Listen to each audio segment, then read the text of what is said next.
I think people are far more overwhelmed than they admit. Not because they're weak, because this is too much.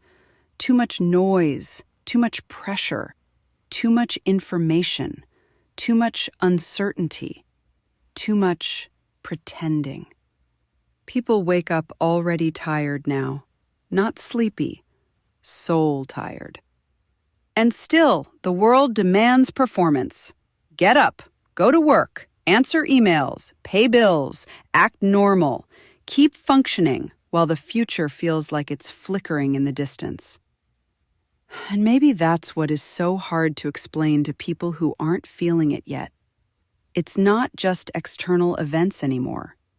It's the constant psychological weight of living inside systems that no longer feel trustworthy while still being completely dependent on them to survive.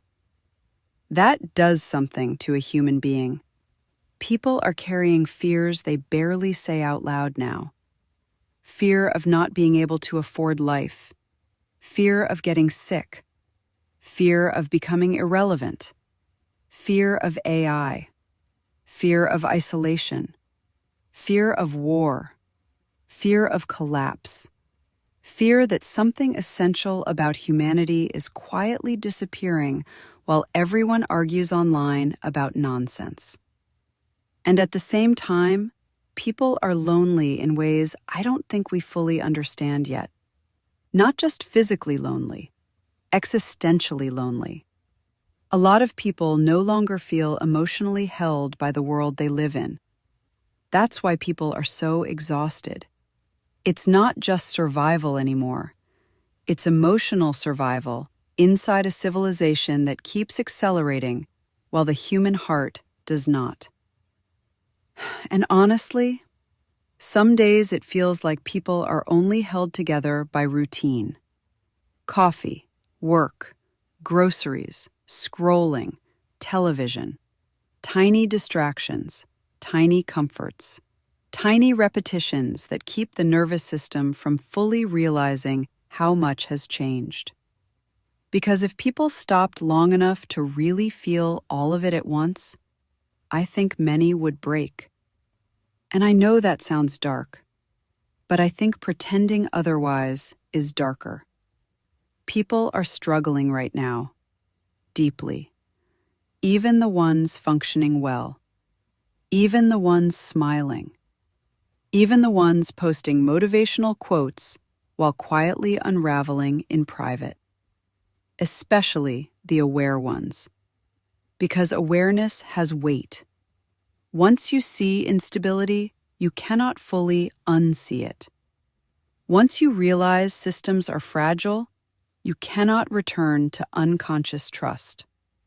Once you recognize how manipulated, monetized, surveilled, and psychologically engineered modern life has become, something inside you changes permanently. And still, we have to keep living.